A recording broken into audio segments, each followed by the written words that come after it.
Bismillahirrahmanirrahim. Assalamualaikum warahmatullahi wabarakatuh. Alhamdulillahilladzi ba'atha fil ummiyina rasulan minhum yatlu alaihim ayatihi wa yuzakkihim wa yu'allimuhumul kitaba wal hikmah wa in kanu min qablu lafi dhalalin mubin.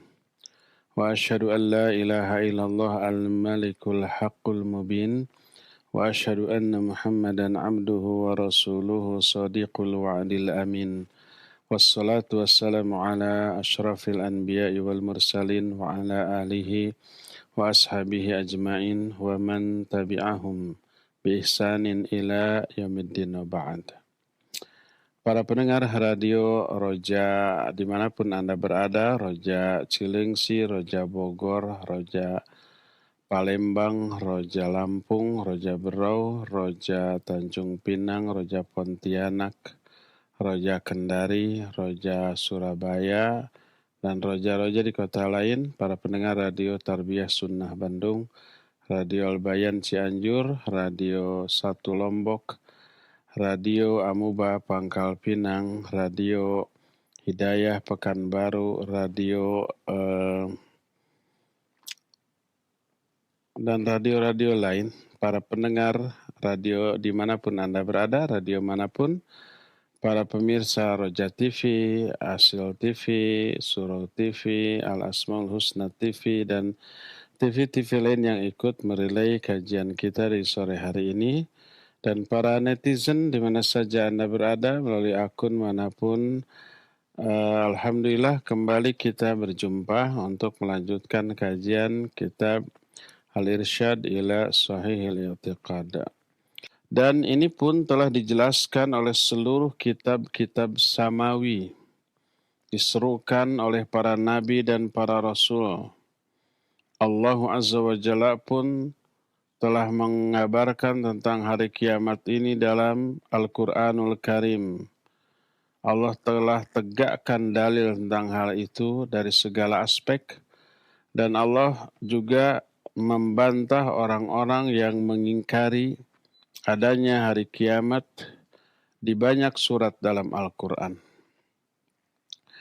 Kalau mengakui keberadaan Allah Azza wa Jalla, itu semua orang pasti mengakuinya. Pada hakikatnya orang-orang yang ateis pun mengakuinya. Adapun orang yang mengingkari keberadaan Allah Azza wa Jalla, itu karena ketakaburan, kesombongan. Hatinya yakin, tapi secara lisan, perbuatan seolah-olah tidak mengakuinya. Contohlah Fir'aun, laknatullahi alaih. Dia mengingkari keberadaan Allah, tapi hatinya meyakini. Dari mana kita tahu hati Fir'aun? Ya dari Allah Azza wa Jalla. Allah menyatakan dalam Al-Quran, وَجَهَدُوا بِهَا وَاسْتَيْقَنَتْهَا أَنفُسُهُمْ ظُلْمًا وَعُلُوًّا. Mereka itu membantah, mengingkari dakwah Nabi Musa. وَاسْتَيْقَنَتْهَا أَنفُسُهُمْ, padahal hati-hati mereka meyakininya. Kenapa hati yakin tapi ucapan dan perbuatannya ingkar? ظُلْمًا وَعُلُوًّا, itu hanya kezaliman dan ketakaburan, kesombongan mereka. Tapi hatinya mengakui keberadaan Allah. Ada yang mengingkari, itu kepura-puraan atau hanya sedikit. Adapun yang mengingkari adanya hari kiamat jauh lebih banyak. Nabi kita Muhammad SAW adalah penutup para nabi. Nabi terakhir, tak ada lagi nabi setelah itu. Kalau ada yang ngaku nabi setelah beliau, palsu itu. Wajib diingkari. Nah, beliau diutus oleh Allah dalam keadaan jarak antara beliau dengan hari kiamat itu seperti ini. Lalu Nabi SAW mengacungkan dua jarinya, yaitu jari tengah dan jari telunjuk. Bu'ithu ana wassa'ah kahatain. Aku diutus ketika jarak antara aku dengan hari kiamat itu seperti ini.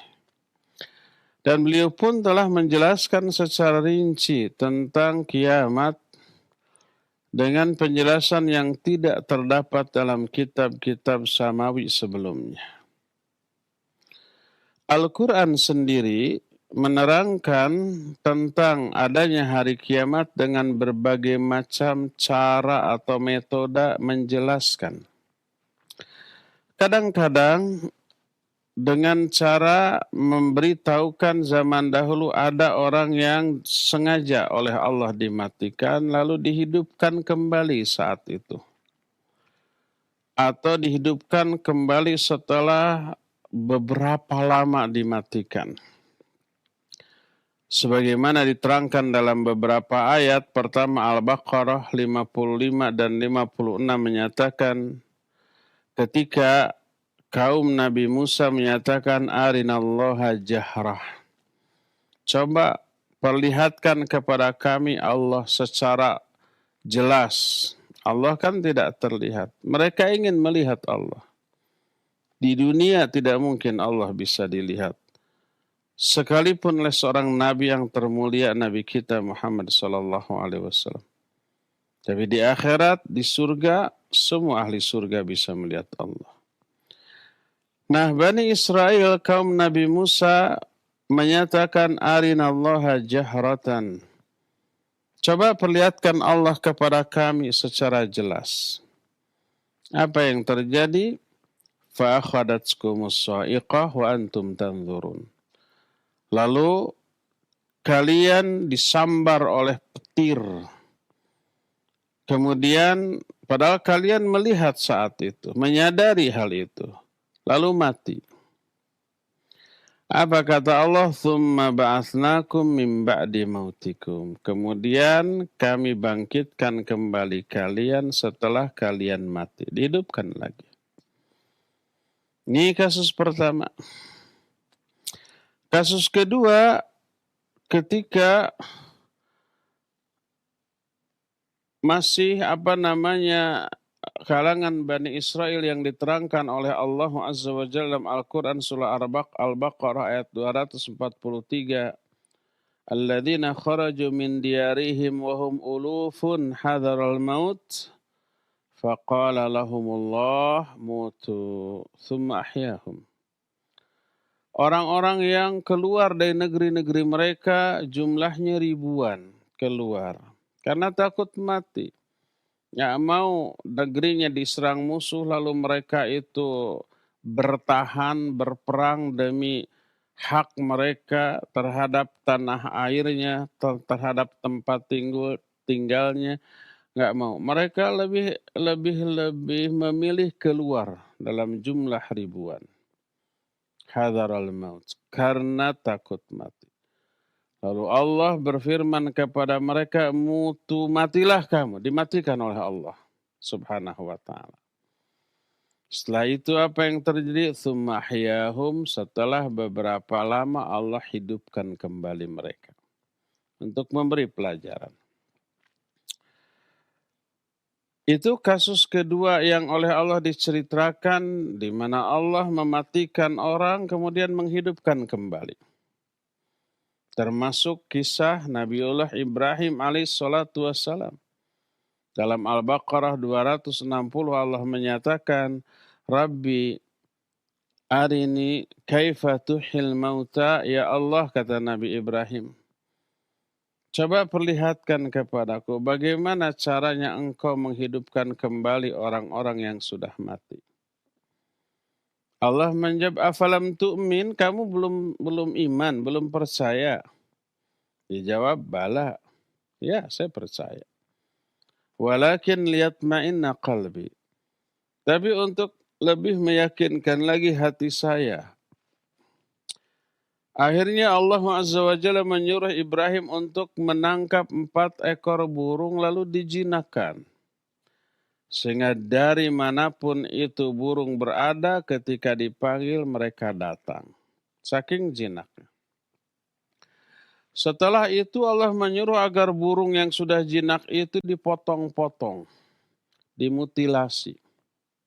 Orang Sunda bilang disiksik, dikunyit-kunyit, dicacak, diwalang-walang. Pokoknya dimutilasi, dicincang, dicampur baurkan, lalu sebarkan ke beberapa gunung.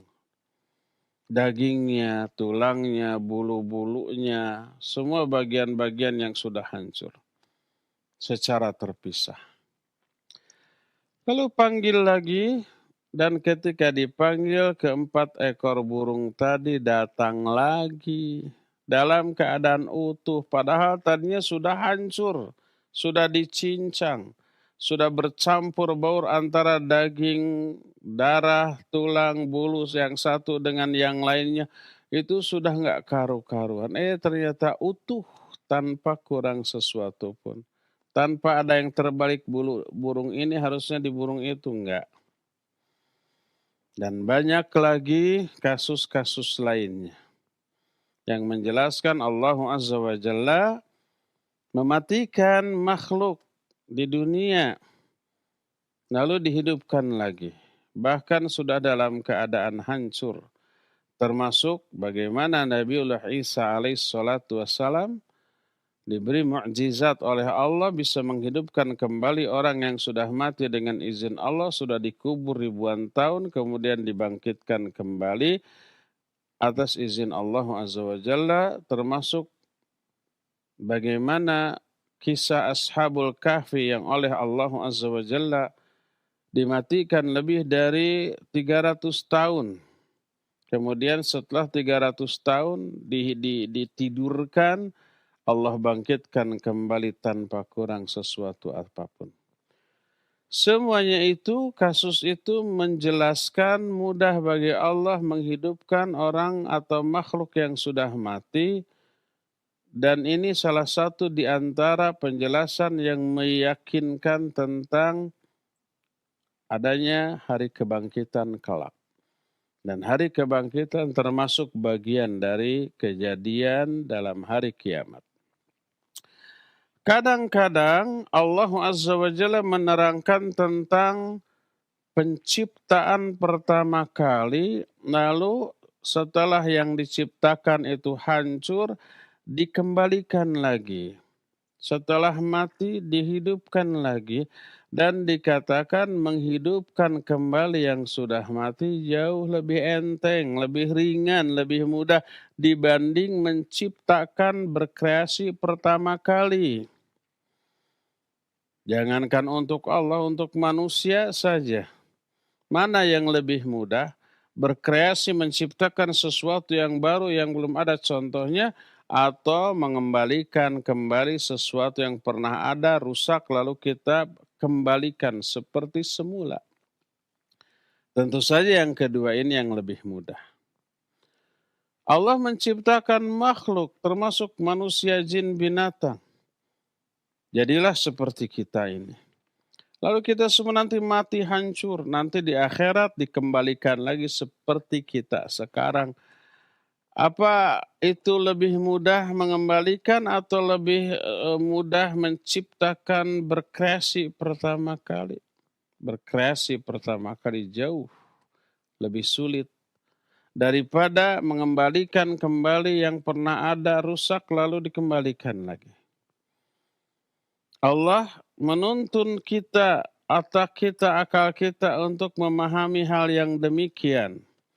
Bahwa mengembalikan yang pernah ada itu jauh lebih mudah daripada menciptakan hal itu, benda tersebut, makhluk tersebut pertama kali.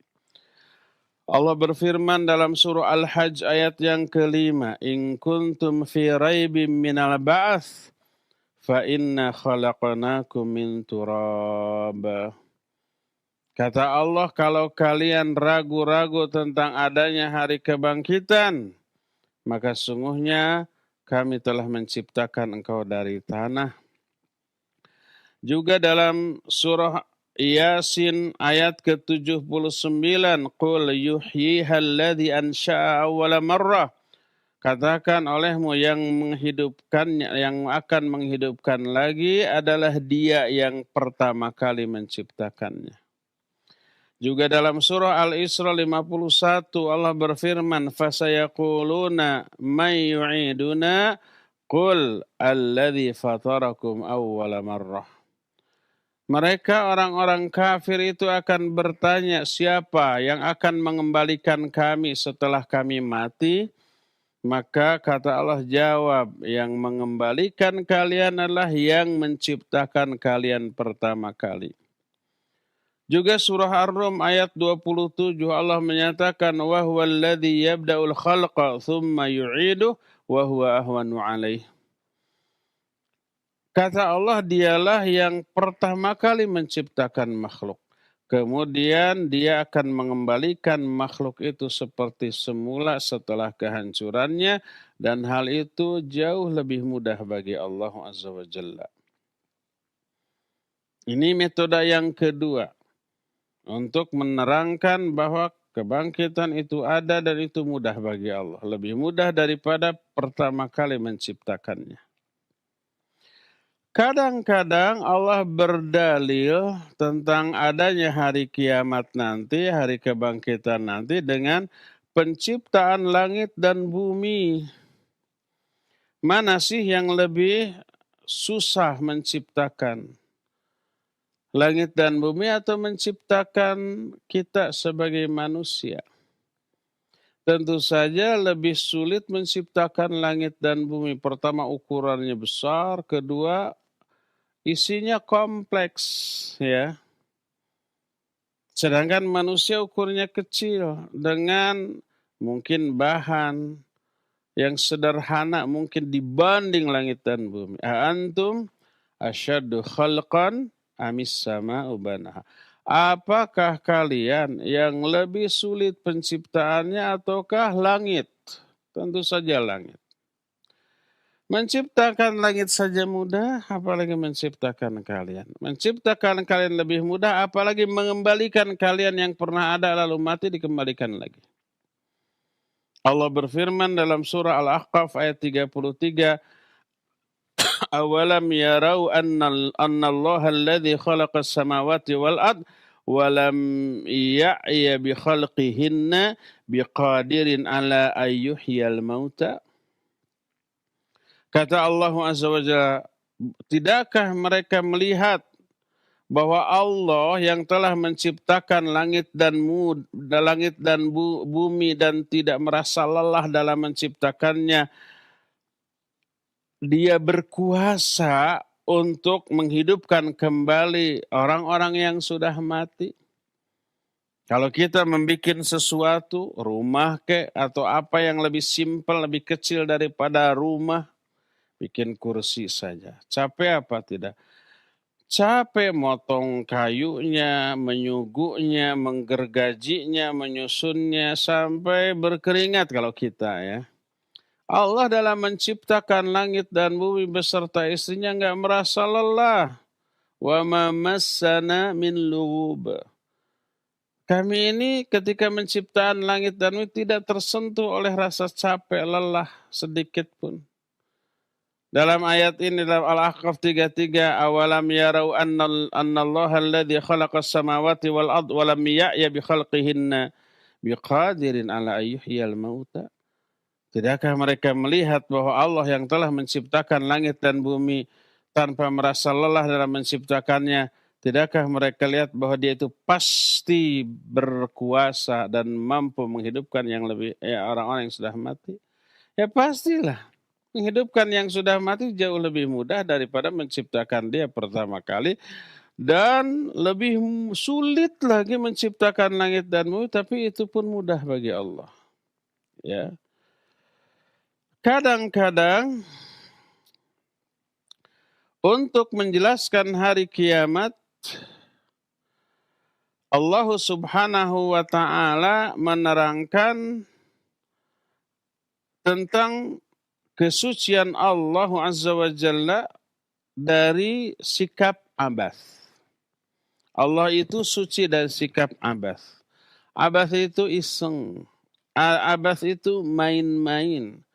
Abath itu ya pengangguran, gak ada kerjaan, lebih baik bikin ini, bikin itu. Itu namanya abath. Apakah kita mengira bahwa Allah membuat langit dan bumi dan kita ini iseng saja tanpa tujuan tertentu. Maha suci Allah dari hal itu. Allah nggak mungkin iseng-iseng, hanya bercanda, hanya daripada nganggur nggak ada kerjaan, udah bikin langit dan bumi, bikin manusia, setelah itu udah terserah mereka dibiarkan begitu saja. Apakah begitu? Itu namanya abath, maha suci Allah dari sifat abath. Allah berfirman dalam surah Al-Mu'minun 115, Afa hasibatum annama khalaqnakum abathan wa annakum ilayna la turja'un. Apakah kalian mengira bahwa kami menciptakan kalian ini secara iseng dan kalian ini tidak akan dikembalikan kepada kami? Apakah kalian mengira begitu? Mengira kami menciptakan iseng, kami tidak akan mengembalikan kalian setelah kematian kalian. Apakah kalian kira seperti itu? Ayah sabul insanu ayutsroka suda. Apakah manusia itu mengira bahwa mereka akan dibiarkan begitu saja? Sudah diciptakan, sudah. Orang Sunda bilang culjen. Ditinggal begitu saja, terserah. Akan ada perhitungan apa-apa. Itu namanya iseng. Maha suci Allah dari sifat iseng. Sampai Allah menyatakan, Alaysa dzalika biqadirin ala ayyuhyal mauta. Bukankah Allah subhanahu wa ta'ala itu berkuasa untuk menghidupkan kembali orang-orang yang sudah mati? Dalam kehidupan dunia ini, manusia ini beragam, bermacam-macam karakter dan perbuatan. Ada yang baik, karakternya baik, otomatis melahirkan perbuatan-perbuatan baik yang bermanfaat bagi orang lain. Ada juga yang jahat, yang buruk, karakter buruk melahirkan perbuatan buruk. Dan seringkali orang berbuat buruk jahat ke orang lain sampai matinya tidak terbalas. Yang zalim, berkuasa, berpangkat, memiliki power, kekayaan, lalu zalim kepada orang-orang yang miskin, yang lemah, yang tidak memiliki kekuasaan. Nggak ada yang berani melawan sampai mati dua-duanya. Tidak ada pembalasan, tidak ditegakkan keadilan. Apakah mungkin seperti itu? Enggak. Pasti akan harus ada pembalasan. Tidak di negeri ini, di negeri setelahnya. Di mana keadilan di tengah-tengah manusia akan ditegakkan. Dan setiap orang memperoleh balasan sesuai dengan jenis amal yang dilakukannya. Al-jaza'u min jinsil amal. Amalan baik, balasannya baik. Amalan buruk, balasannya buruk. Banyak orang yang melakukan banyak kebaikan tanpa ada yang memberikan balasan kebaikan lagi sampai mati. Nanti di negeri lain, dalam kehidupan lain akan memperoleh balasannya. Banyak orang selama hidupnya banyak uang, berkuasa, berpangkat, berbuat jahat, zalim kepada orang sampai matinya nggak ada yang membalas. Apa dia selamat? Tidak, dia celaka dalam kehidupan yang berikutnya. Ya. Jadi Allah Subhanahu wa ta'ala menerangkan hal itu. Berdasarkan hal itulah maka wajib kita meyakini.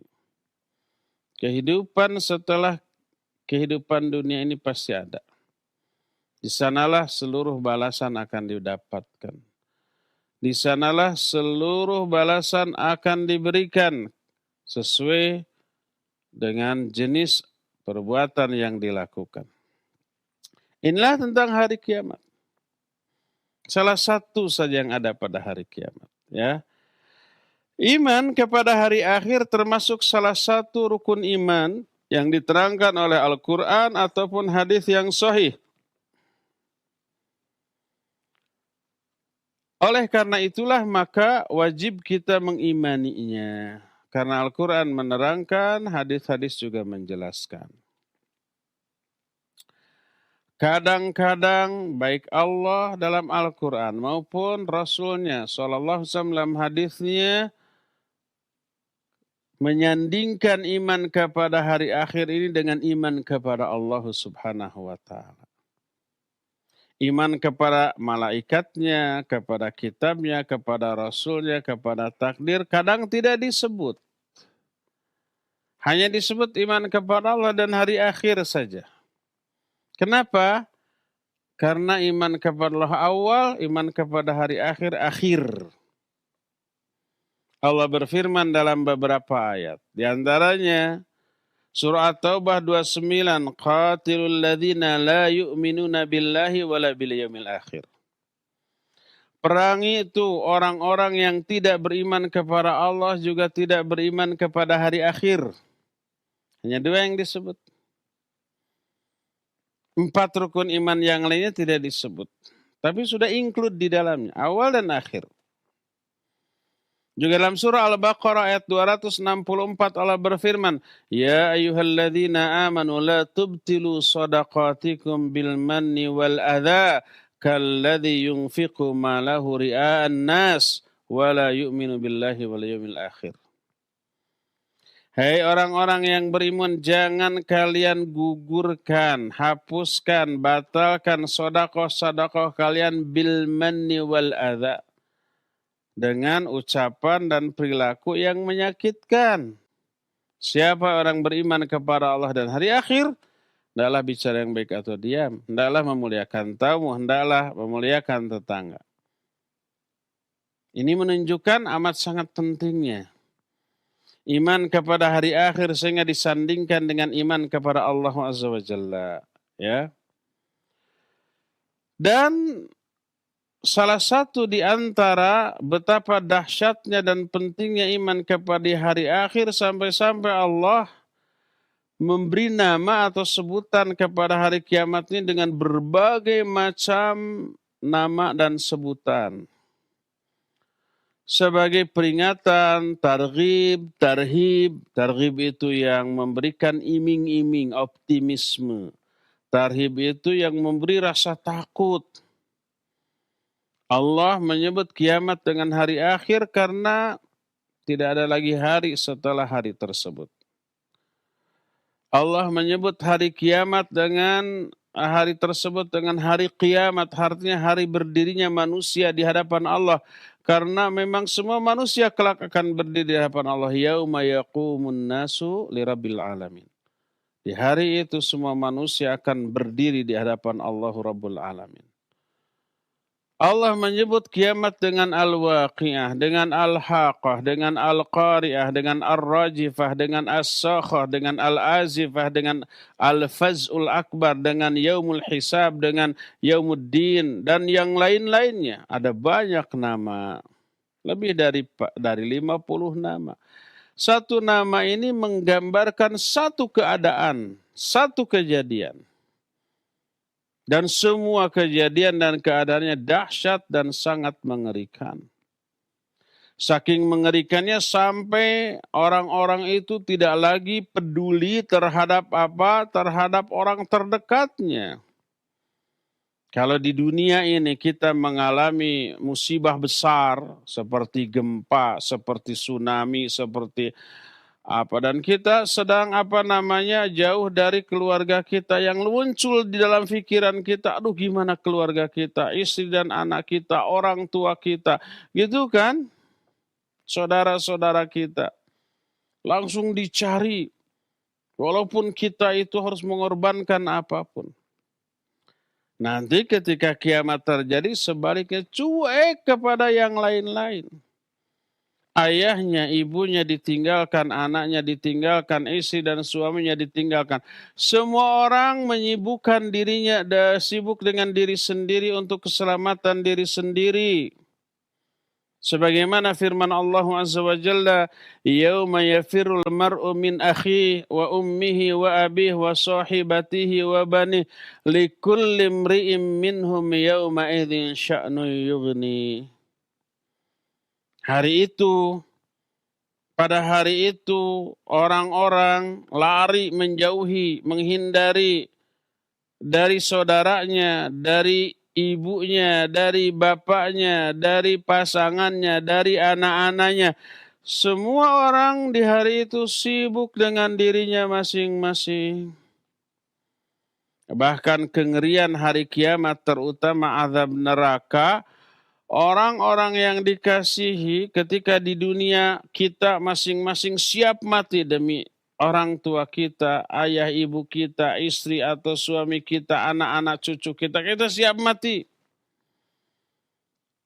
Kalau umpamanya ibu-ibu di dunia ini memiliki anak, anaknya masih kecil-kecil lalu sakit, dia sampai berharap coba kalau bisa sakitnya itu biar ke saya aja, saya sebagai sakit dia sehatkan gitu ya. Daripada anak saya yang mati lebih baik saya yang mati. Itu di dunia begitu. Daripada anak saya yang celaka lebih baik saya yang celaka. Di akhiratnya biar semua celaka saya selamat. Untuk menyelamatkan diri, biar semuanya menjadi tebusan untuk keselamatan saya.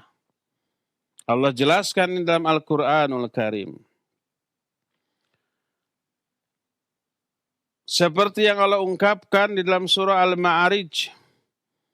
Allah subhanahu wa ta'ala menyatakan tentang hal tersebut. Oleh karena itulah maka kata Allah subhanahu wa ta'ala mulai ayat 8 sampai ayat 14, yauma takunus sama kalmul wa takunul jibalu kal'ihan wa la yas'alu hamimun hamima yubassarunahum yawaddul mujrimu law yaftadi min adzabi yaumi idzin bibani wa sahibatihi wa akhihi wa fasilatihi allati tu'wi wa man fil ardi jami'an thumma yunjih, kata Allah. Pada hari itu langit kalmuhal, seperti perak yang meleleh. Bayangkan langit yang sekarang biru, pada hari kiamat itu seperti lelehan perak yang menetes, mengerikan. Wa takunul jibalu kal'ihn. Gunung-gunung saat itu berterbangan seperti bulu-bulu yang diterbangkan angin. Wala yas'alu hamimun hamima. Seseorang tidak lagi bertanya kepada sahabat dekatnya, cuek, masing-masing menyelamatkan dirinya. Yubassarunahu, mereka saling pandang. Yawaddul mujrimu law yaftadi min adzabi yaumi idzin bibani. Orang-orang yang durhaka saat itu berangan-angan seandainya mereka itu bisa menebus diri mereka dari azab yang pedih dengan anaknya. Biar anaknya aja yang diazab, saya selamat. Wa sahibatihi wa akhi, atau dengan istrinya, biar istri saya aja yang celaka masuk neraka, atau saudara saya. Wa fasilatihi allati tu'ih, dan keluarga yang sejak dia kecil melindungi, mendidik, mengasuh dia, orang tua saya. Kakak-kakak saya yang selama ini mengasuh saya, istri saya, anak saya, semua saudara sejuh masukkan ke dalam neraka asal saya selamat. Sebagai tebusan bagi saya. Waman fil ardi jami'an thumma yunji. Bahkan semua orang yang ada di muka bumi, masukkan mereka ke dalam neraka sebagai tebusan bagi saya agar saya selamat dari api neraka. Gitu tuh. Saking dahsyatnya.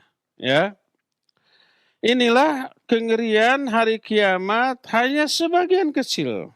Sampai sebegitunya orang bersikap ketika kiamat.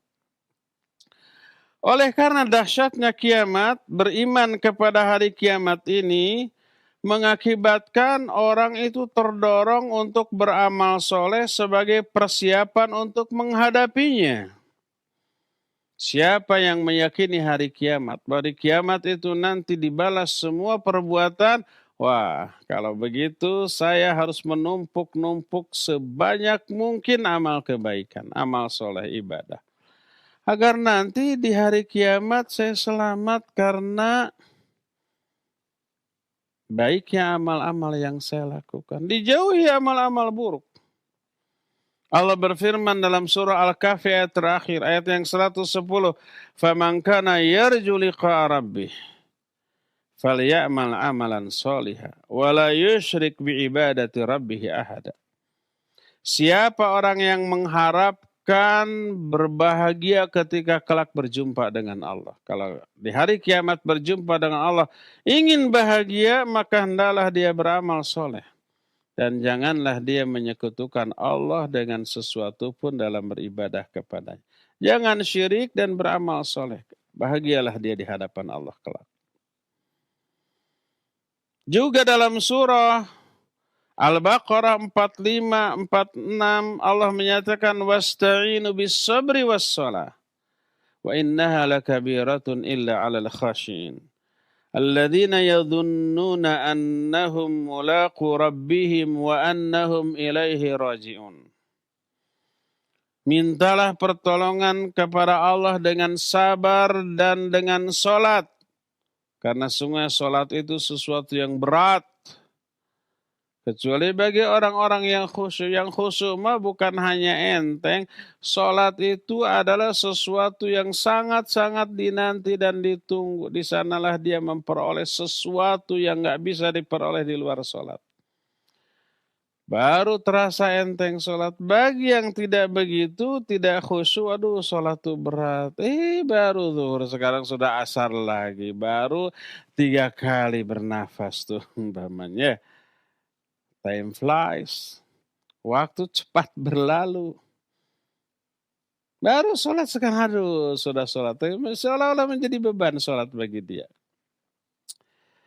Siapa yang khusyuk itu? Kenapa dia berkhusyuk? Nah, khusyuknya dia termotivasi oleh keyakinan pada hari kiamat. Orang yang khusyuk itu alladzina yadhunnuna annahum mulaqu rabbihim. Orang-orang yang meyakini bahwa mereka akan berjumpa dengan Rabb mereka, dengan Allah, wa annahum ilaihi raji'un, dan hanya kepada Allah lah mereka nanti akan dikembalikan. Karena ingat kepada hari kiamat, karena yakin akan berjumpa dengan Allah, maka dia pun berupaya khusyuk, lalu teraihlah kekhusyuan itu. Lihat bagaimana hari kiamat memotivasi orang untuk khusyuk. Juga dalam surah Al-Insan ayat 7 sampai ayat 11 Allah berfirman, yufuna bin nadhr wa yakhafuna yawman kana syarruhu mustatira wa yut'imuna at'ama ala hubbih miskina wa yatima wa asira innama nut'imukum liwajhillah la nuridu minkum jazaa'a wala syukura inna nakhafu min rabbina yawman abusan qamtarira fawaqahumullahu syarra dhalikal yawm walaqahum nadrata wa surura. Kata Allah, orang-orang beriman, orang-orang yang calon-calon penghuni surga, mereka menunaikan nazar-nazar mereka. Dan mereka amat sangat takut kepada suatu hari yang di hari itu keburukannya begitu merata. Karena itulah, karena takut kepada hari akhirat, wa yut'imuna at'ama ala hubbih, mereka itu kemudian memberi makan dengan makanan yang sangat mereka cintai, sukai, kesenangan mereka, diberikan kepada orang lain.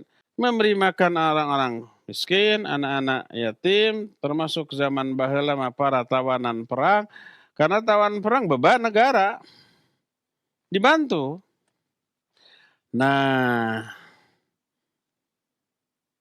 kenapa mereka berbuat demikian?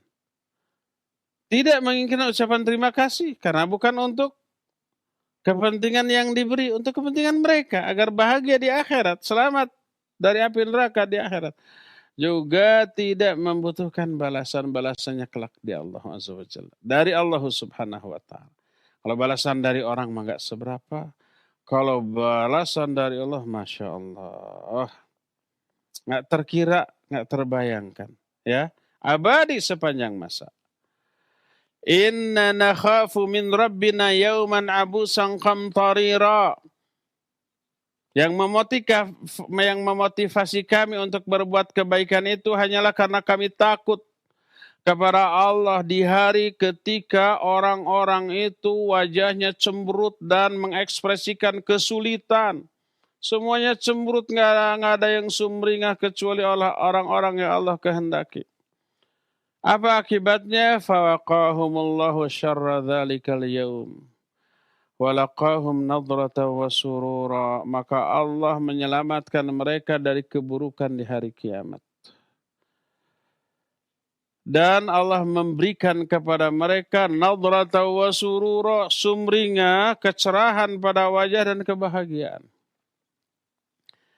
Lihat kenapa orang termotivasi beraksi sosial, memberikan makan kepada fakir, miskin, anak-anak yatim, melakukan banyak kebaikan kepada orang. Yang memotivasi itu adalah akhirat nanti. Ini salah satu di antara buah manis dari iman kepada hari akhir adalah dia terdorong untuk beramal soleh sebagai perhiasan, sebagai persiapan untuk menghadapinya. Ya, ini pertama. Kedua, buah manis dari beriman kepada hari akhir adalah ketika berjumpa dengan musuh di medan perang, di front terdepan, mereka bisa teguh dan sabar. Karena apa? Balasan akhirat setelah ini luar biasa dahsyatnya. Kalau mati di medan perang itu syahid, dan itu kematian yang termulia yang dicari oleh setiap muslim yang hakiki. Makanya ketika perang karena nggak takut mati, wah gagah. Nggak ada pikiran lari dari medan perang, nggak ada pikiran umpamanya berkhianat asal dibayar gede oleh musuh walaupun umpamanya mengakibatkan kekalahan bagi negerinya. Nggak ada yang seperti itu. Karena balasannya akhirat, motivasinya akhirat. Para pengkhianat bangsa yang menjual kepentingan bangsa kepada orang-orang yang luar itu, orang-orang yang hanya menginginkan keuntungan dunia yang sementara. Nggak tahu, nggak sadar balasannya di akhirat dahsyat untuk orang yang seperti ini. Lihat beberapa penjelasan ayat, efek dari beriman kepada hari akhir terhadap perang yang mereka alami. Contoh dalam surah Al-Baqarah 249. Tentang Talut dan pasukannya. Di antara pasukannya ada Nabi Daud yang kelak membunuh siapa? Membunuh Jalut. Jalut itu gede, tinggi, besar yang tak terkalahkan di medan perang, tapi mati di tangan Daud yang termasuk salah satu anggota pasukan Talut. Tapi nanti pasukan Talut yang gak seberapa banyak ini, pasukan musuh banyak. Terus tangguh-tangguh dipimpin oleh Jalut yang luar biasa. Nah, orang-orang yang mau berperang dari pasukan Talut diuji, nanti akan melewati sungai. Jangan kalian minum. Maka kalau minum, lebih baik pulang. Jangan ikut perang. Kalau orang ini akan menjadi mungkin pengkhianat atau menjadi beban atau menjadi penyebab kekalahan dan seterusnya. Kecuali hanya 1-2 teguk untuk menghilangkan haus. Tapi kalau sampai bekal, sampai segala macam, sampai sepuasnya tidak boleh. Apa yang terjadi? Falamma jawazahu huwa walladzina amanu ma'ah qalu la taqata lana al-yaum li Jalut wa junudih. Ketika Talut dan orang-orang yang beriman bersamanya melewati sungai itu, maka berkatalah orang-orang yang minum sepuasnya. Padahal dilarang tuh minum sepuasnya. Itu godaan dunia hanya berupa air. Hanya berupa air saja sudah tergoda. Apalagi yang lebih daripada air ya. Banyak orang yang tergoda walaupun tahu itu dosa umpamanya dengan berbagai macam cara yang Allah haramkan. Yang penting diri untung. Pas masuk medan jihad tuh lari orang itu ke belakang, mundur gitu. Nih, ketika mereka melewati sungai, berkatalah orang-orang yang minum sepuasnya, la taqata lanal yauma bijaluti wa junudi. Kita nggak akan mampu deh mengalahkan pasukan Jalut dan tentara-tentaranya. Itu respon orang yang lebih cinta dunia, tergoda dengan godaan duniawi ketika akan perang. Padahal godaan duniawinya itu hanya air sungai. Ya, di kita air-air kayak gitu mungkin gratis, nggak perlu beli, asal air sungai. Tapi nggak akan ada yang mau meminumnya karena sungainya kotor. Kalau dulu bersih-bersih ya. Tapi bagaimana respon orang-orang yang apa? Yang beriman kepada hari akhirat, yang dia tuju kebahagiaan akhirat sehingga tidak mau minum air itu kecuali seteguk dua teguk. Lihat responnya. Kata Allah, qala alladziina yadhunnuna annahum mulaqullah kam min fi'atin qalilatin ghalabat fi'atan katsiratan biidznillah wallahu ma'as sabirin. Berkatalah orang-orang yang meyakini bahwa mereka akan berjumpa dengan Allah di akhirat nanti. Ini efek keimanan kepada hari akhirat. Kepada hari kiamat. Mereka nanti akan berjumpa dengan Allah dan akan memperoleh balasan sesuai dengan amal mereka di dunia. Apa kata mereka? Kam min fi'atin qalilah ghalabat fi'atan katsirah biidznillah. Betapa banyaknya pasukan yang kecil bisa mengalahkan pasukan yang besar dengan izin Allah. Wallahu ma'as sabir. Dan Allah selalu menyertai orang-orang yang sabar. Mereka sabar, tegar, sekalipun menghadapi musuh yang kuat dan nyata, besar. Tapi kesabaran inilah yang membuat mereka itu tetap maju lanjut ke medan, maju tak gentar ke medan perang. Apa yang motivasi? Mereka akan berjumpa dengan Allah. Allah menyatakan wa qala alladziina yadhunnuna annahum mulaqullah. Berkatalah orang-orang yang mereka yakin akan berjumpa dengan Allah. Iman kepada hari akhir. Jangan takut. Walaupun pasukan kita kecil, mereka besar. Betapa banyaknya pasukan kecil mampu mengalahkan pasukan besar dengan izin Allah. Tegar mereka ya. Ini buah manis kedua dari iman kepada hari kiamat. Tegar di medan perang. Apalagi di medan juang yang lebih enteng, lebih ringan daripada medan perang. Ketiga, sebaliknya, tidak beriman kepada hari akhir akan mendorong manusia untuk kufur bahkan syirik, minimalnya terjerumus ke dalam kemaksiatan, kezaliman, permusuhan, kedengkian, dan mengadakan kerusakan di muka bumi. Kenapa orang jahat kepada sama manusia?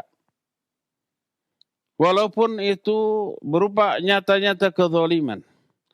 Karena tidak adanya keimanan kepada hari akhirat dalam diri mereka. Bahwa hidup ini hanya di dunia. Di akhirat nggak ada lagi kehidupan lain. Makanya mumpung di dunia ini. Walaupun jahat kepada orang-orang menderita, yang penting kita untung. Itu tuh kedurhakaan, kejahatan, kemaksiatan itu lahir. Karena tidak adanya keimanan kepada hari akhirat. Seolah-olah tidak dibahas. Atau ada keimanan tapi tipis. Tahu nanti ada akhirat. Ya gimana nantilah. Gitu. Allah berfirman dalam beberapa ayat. Pertama dalam surah Yunus ayat 7 dan 8. Innal ladhina la yarjuna liqa'ana. Wa radu bil hayatid dunya. Watma'annu biha. Walladzina hum an ayatina ghafilun ulaika ma'awahumun nar bima kanu yaksibun. Sesungguhnya orang-orang yang tidak mengharapkan perjumpaan dengan kami, enggak mengharapkan perjumpaan dengan Allah. Mereka suka, senang, cinta terhadap kehidupan dunia. Mereka merasa tenangnya itu dengan kehidupan dunia. Dan orang-orang yang lalai dari ayat-ayat kami, maka merekalah orang-orang yang akan menempati tempat dalam neraka karena keburukan amal yang mereka lakukan ketika di dunia. Karena tidak meyakini berjumpa dengan Allah, mereka ridho, suka, senang dengan kehidupan dunia, lalu mereka berdosa dan bermaksiat untuk meraih kehidupan dunia. Setelah dunia diraih, dunia itu mereka gunakan untuk hanya memuaskan nafsu dirinya sendiri. Nggak peduli halal haram, yang penting senang. Mereka mabuk, mereka berzina, mereka berjudi, mereka segala macam kesenangan yang mereka inginkan. Dengan uang yang mereka, dengan dunia yang mereka sudah raih dengan perjuangannya yang tanpa mengenal halal dan haram. Itu disebabkan karena apa? Nggak yakin dengan adanya pembalasan di hari akhirat. Atau yakin tapi tipis keyakinannya. Juga dalam surah Sad ayat yang ke-26 Allah berfirman, Innal ladzina yadilluna an sabilillah lahum adzabun syadidun bima nasu yaumal hisab. Sesungguhnya orang-orang yang sesat dari jalan Allah, bagi mereka azab yang sangat pedih karena mereka melupakan hari al-hisab, hari perhitungan, lupa kepada hari akhirat. Akhirnya apa? Akhirnya langkah-langkahnya, jalan kehidupannya sesat. Juga dalam surah An-Naba ayat 27-28 Allah menyatakan innahum kanu la yarjuna hisaba wa kadzdzabu bi ayatina kadzdzaba. Sesungguhnya mereka itu dulu ketika di dunia tidak mengharapkan adanya hisab, tidak yakin adanya hisab. Lalu mereka mendustakan ayat-ayat kami dengan sebenar-benarnya. Juga dalam surah Al-Ma'un ayat 1 dan sampai ayat 3, ara'aital ladzi yukadzibu bid-din. Apakah kamu melihat orang-orang yang mendustakan ad-din? Ad-din di sini adalah hari kiamat. Mendustakan hari kiamat. Siapa? Fadzalikal ladzi yad'ul yatim wa la yahuddu ala ta'amil miskin. Itulah mereka yang menghardik anak yatim dan tidak menganjurkan untuk memberi makan orang-orang miskin. Secara sosial mereka buruk. Ada yatim yang tidak berayah, ya, masih kecil dalam keadaan susah, dihardik, dibentak. Ada orang-orang fakir miskin, biarkanlah, biar mereka berusaha sendiri, jangan dikasih, enak saya, kan gitu. Itu karena apa? Karena mendustakan hari ad-din. Padahal Allah Azza wa Jalla sudah apa? Sudah memerintahkan agar kita ini waspada tentang adanya hari kiamat dan mempersiapkan diri dengan melakukan amal-amal soleh yang bisa menyelamatkan kita dari kengerian hari kiamat tersebut. Berkali-kali Allah dalam Al-Quran. Di antaranya Al-Quran surah Al-Baqarah ayat 281, wattaqu yauman turja'una fihi ila Allah thumma tuwaffa kullu nafsin ma kasabat wa hum la yudzamun. Takutlah kamu kepada satu hari. Di hari itu kalian semua akan dikembalikan kepada Allah. Kemudian masing-masing diri akan dibalas sesuai dengan amal yang mereka lakukan di dunia. Sedikit pun mereka tidak dizalimi dalam hal itu. Akan sesuai dengan jenis perbuatannya. Diberikan balasan sesuai dengan jenis perbuatannya. Dalam Al-Baqarah 123 Allah menyatakan, wattaqu yawman la tajzi nafsun an nafsin syai'a wala yuqbalu minha adlu wala tanfa'uha syafa'ah wala hum yunsarun. Takutlah kamu kepada suatu hari. Di hari itu seseorang tidak bisa menyelamatkan orang lain sedikit pun. Tidak diterima tebusan sedikit pun. Tidak ada manfaatnya syafaat. Dan mereka tidak bisa tertolong. Jangankan orang lain, anak sendiri, ayah sendiri tidak bisa saling menyelamatkan. Sebagaimana firman Allah dalam surah Luqman ayat 33, "Wakhshaw yawman la yajzi walidun aw waladih wala mauludun huwa jazin aw walidihi syai'a. Inna wa'dallahi haqq. Fala taghurrannakumul hayatud dunya wala yaghurrannakum billahil ghurur." Kata Allah, takutlah kamu terhadap suatu hari, yaitu hari kiamat. Di hari itu, seorang ayah tidak bisa menyelamatkan anaknya.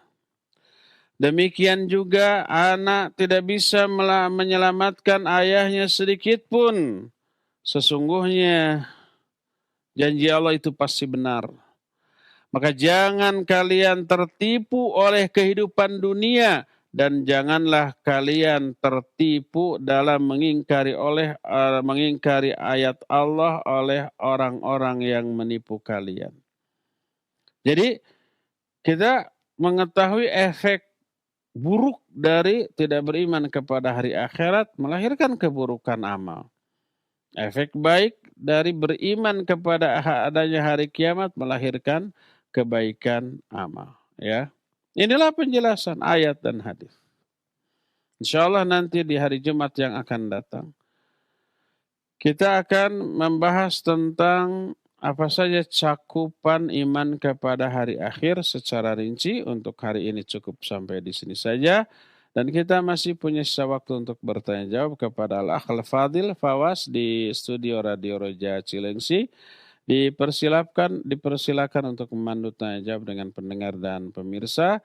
Wassallallahu ala nabiyina Muhammadin wa ala alihi wa wasallam. Silakan. Terima kasih kami ucapkan untuk Al-Ustaz. Jazakumullahu khairan, barakallahu fikum atas materi bahasan yang telah disampaikan. Ikhwatal Islam, kita masuk sesi interaktif. Silakan bagi Anda yang akan bertanya bisa hubungi kami untuk telepon. Ya, silakan. Assalamualaikum. Waalaikumsalam warahmatullahi wabarakatuh. Silakan Ibu pertanyaan. Ustaz, Assalamualaikum Ustaz. Waalaikumsalam. Silakan.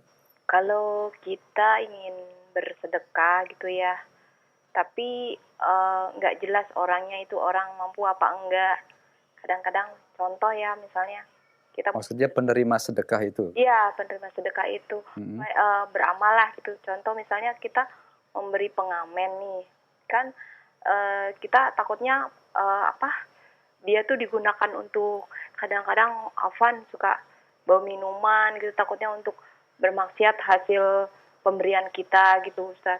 Tapi saya pernah nanya semua orang, ya nggak apa-apa, itu kan urusannya dia, urusannya mereka. Tapi saya ingin yang baik itu bagaimana Ustadz? Iya. Memberi yang tepat gitu untuk. Iya. Gitu Ustadz. Baik, terima kasih Ibu. Barakallahu fiik. Assalamualaikum. Waalaikumsalam warahmatullahi wabarakatuh. Silakan Ustaz. Iya. Waalaikumsalam. Ya, Ibu yang barusan bertanya, barakallahu fiik. Memberi, lihat saja keadaan orangnya. Selama orangnya secara objektif, secara zahir membutuhkan pertolongan, maka tolong dengan memberi uang, makanan, barang yang dia butuhkan dan kita mampu. Adapun setelah diberikan nanti dia digunakan untuk hal yang maksiat atau bukan, sekali lagi betul itu urusan mereka. Selama kita tidak meyakini bahwa mereka itu tukang mabuk, tidak meyakini bahwa uangnya nanti diberikan rokok, diberikan minuman keras atau dipakai untuk sesuatu yang maksiat, maka berilah. Kecuali kalau umpamanya dia berkata, minta saya uang mau teler ya, jangan. Minta uang saya untuk beli rokok, udah lama nggak ngerokok ya, jangan. Minta saya uang ini, saya kalah besar barusan, dengan 10.000 nanti akan saya menang lagi judi, jangan dikasih. Tapi kalau dia umpamanya minta dan kondisinya memang membutuhkan bantuan dan pertolongan, beri saja.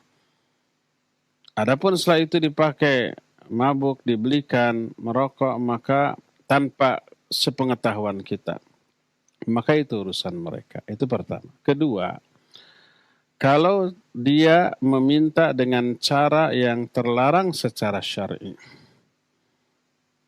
lalu dia melakukan sebuah amalan yang secara syar'i terlarang, lalu minta upah, sekecil apapun upahnya, hanya 100 rupiah, atau 500 rupiah, atau 1000 rupiah. Tapi hasil dari amalan yang terlarang secara syar'i, maka tidak boleh kita kasih. Seperti umpamanya dia menari di hadapan kita, dia menyanyi di hadapan kita. Kalau kita meyakini keharaman dari perbuatan tersebut, keharaman dari nyanyi, keharaman dari nari tersebut. Ta'awun alal ithmi wal udwan. Mendukung, menyokong sebuah perbuatan maksiat. Membuat orang itu terus-menerus di atas perbuatan dosa dan maksiatnya, maka kita tidak boleh untuk memberikannya. Adapun kalau dia meminta bukan dengan perbuatan yang diharamkan secara syar'i, dia hanya meminta begitu saja, maka silakan dikasih kalau memang kondisi objektifnya dia membutuhkan bantuan. Adapun nanti dia menggunakan untuk sesuatu yang Allah haramkan, kalau dia tidak bilang untuk itu, maka tidak apa-apa dikasih. Itu urusan dia sendiri, ya. Demikian, wallahu a'lam bishawab. Silakan lagi. Terima kasih Ustadz, jazakallah khairan, barakallahu fiik, jawaban dan nasihat Ustadz. Di kesempatan kedua kami coba sapa kembali bagi Anda pendengar dan pemirsa, silahkan. Assalamualaikum warahmatullahi wabarakatuh. Waalaikumsalam warahmatullahi wabarakatuh. Silakan Ibu pertanyaannya, ke inti pertanyaan Bu ya. Al-Haqqo dengan Al-Qari'ah artinya menggetarkan hati. Bagaimana Ibu bisa diangkat suaranya Bu? Al-Haqqo dan Al-Qari'ah iya. itu artinya menggetarkan hati. Kiamat pasti terjadi, tidak belum tentu tapi pasti terjadi. Nah, sekarang yang saya tanyakan, artian dari menggetarkan hati apakah sama di hari kiamat dengan di dunia? Dan kapan syafaat itu diberikan pada Allah bagi orang yang mengamalkannya? Mohon nasihat Ustaz, jazakumullah khairan. Assalamualaikum warahmatullahi wabarakatuh. Waalaikumsalam warahmatullahi wabarakatuh. Baik Ustaz, bisa menyimak dengan baik pertanyaan Ibu tadi? Baik Ustaz, bisa menyimak dengan bisa Ibu tadi? Ya, barakallahu fik Ibu yang barusan bertanya tentang nama-nama hari kiamat. Di antaranya Al-Haqqah dan Al-Qari'ah. Dua-duanya bermakna menggetarkan atau menakutkan hati. Disebut Al-Haqqah li'annaha tahuqqu kulla mujadil wa mukhasim bil batil bimakna taglibuhu. Disebut Al-Haqqah karena hari kiamat itu mengalahkan seluruh orang-orang yang membantah, orang-orang yang menentang dengan kebatilan. Maka dengan hari kiamat seluruhnya luluh dan takut serta kalah. Adapun Al-Qari'ah artinya mengetuk dengan ketukan yang dahsyat. Bahasa kita menggedor. Li'annaha taqra'ul asma' wal qulubi ahwaliha. Karena hari kiamat itu menggedor pendengaran dan hati dengan kengeriannya. Ya, itu hari kiamat. Jadi terjadi hari kiamat itu tidak ada bandingannya dengan seluruh kejadian yang pernah terjadi di muka bumi ini. Kita pernah menyaksikan, mungkin ada yang langsung mengalami, ada yang hanya menyaksikan di TV, di YouTube, tentang kengerian tsunami. Di beberapa tempat dulu di Aceh, di Jepang, dan di beberapa kota atau negara lain. Ada videonya.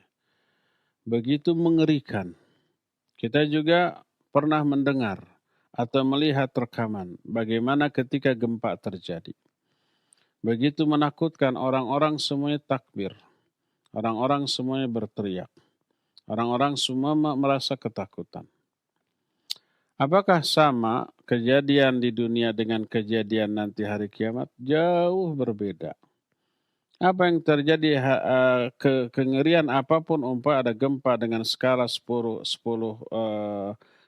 skala Richter, itu nggak ada apa-apa dibandingkan hari kiamat nanti.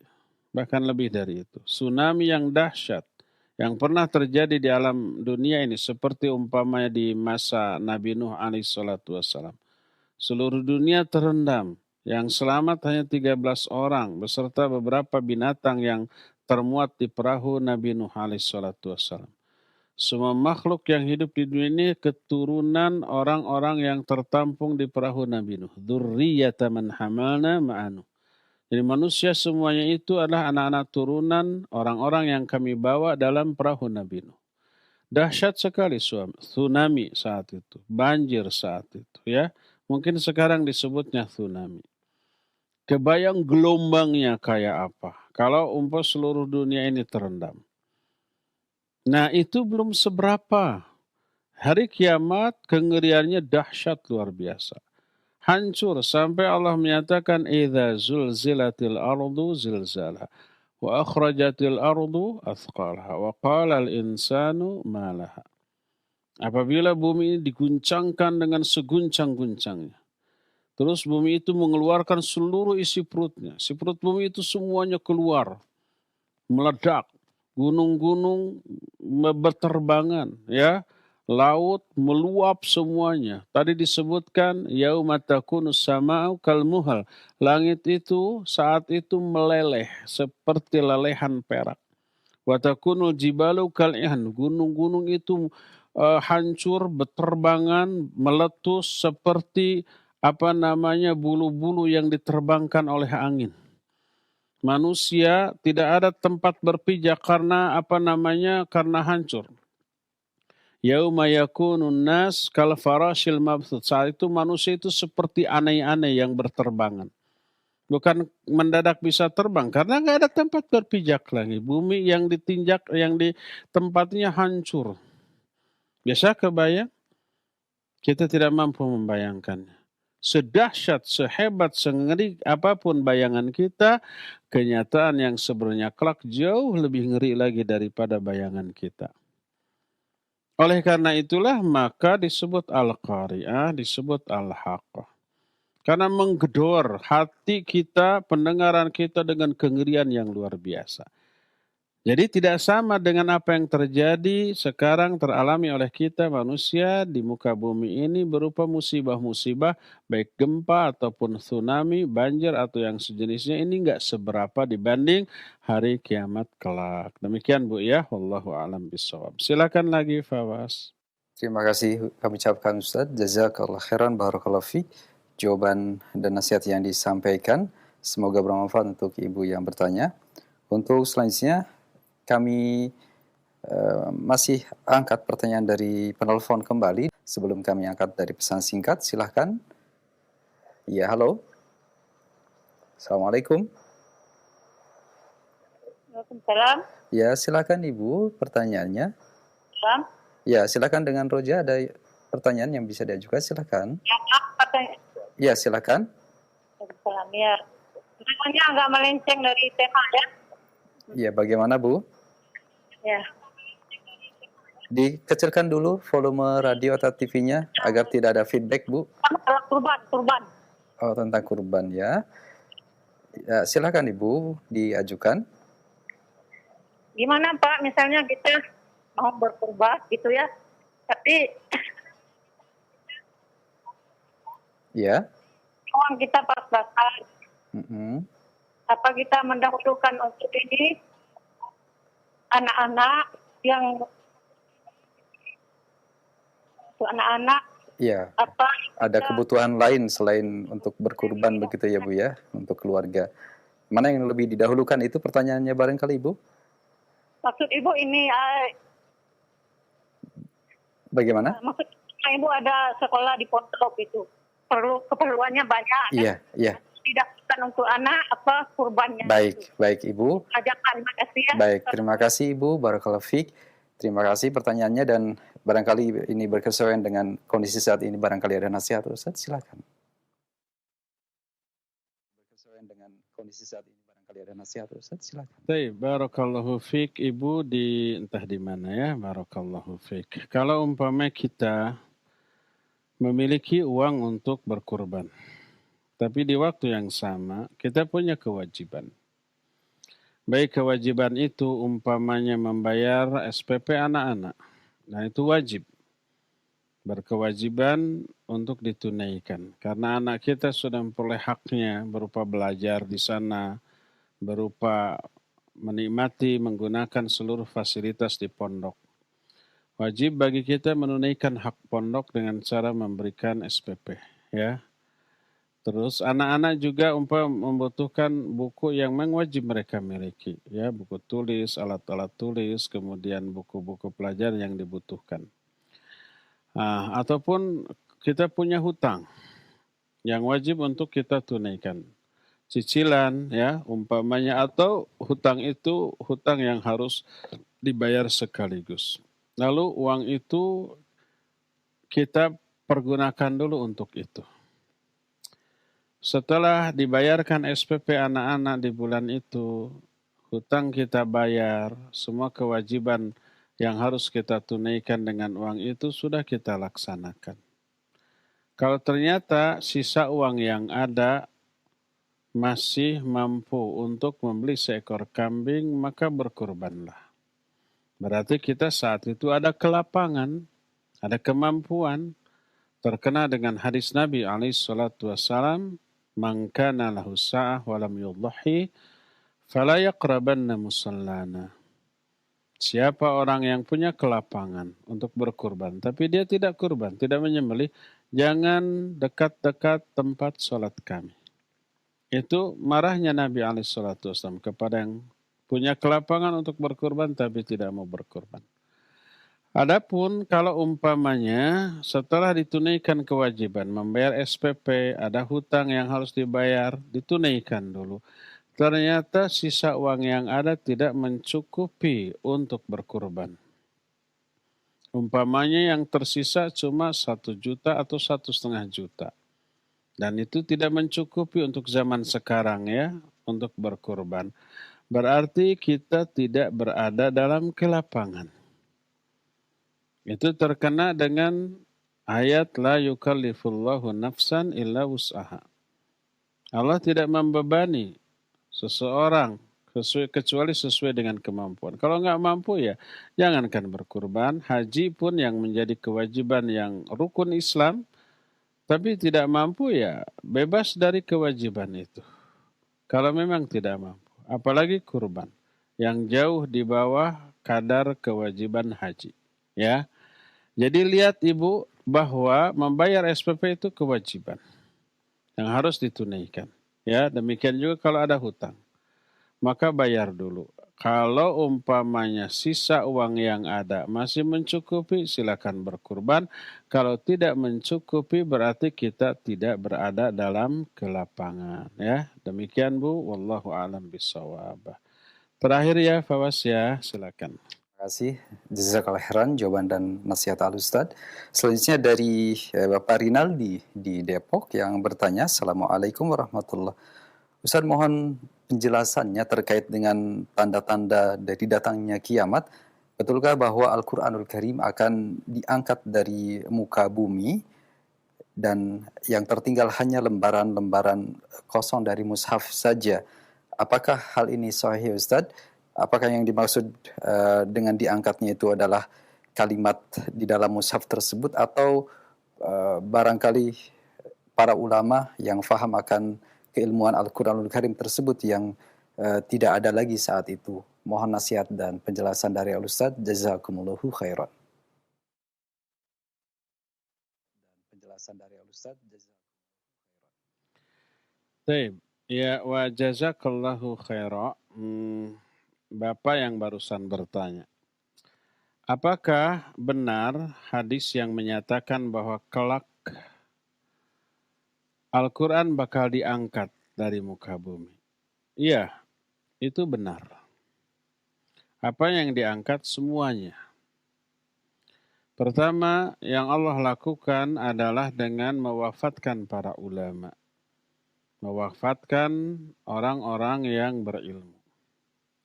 Terus bertahap sampai kepada tingkat yang lebih parah, suatu saat Al-Quran ini diangkat, dihilangkan. Tulisannya di dalam lembaran-lembaran yang tadinya tertulis di sana itu hilang. Kemudian juga hafalan yang ada dalam dada-dada manusia itu hilang, lupa. Dan tidaklah menjadi sunnatullah Allah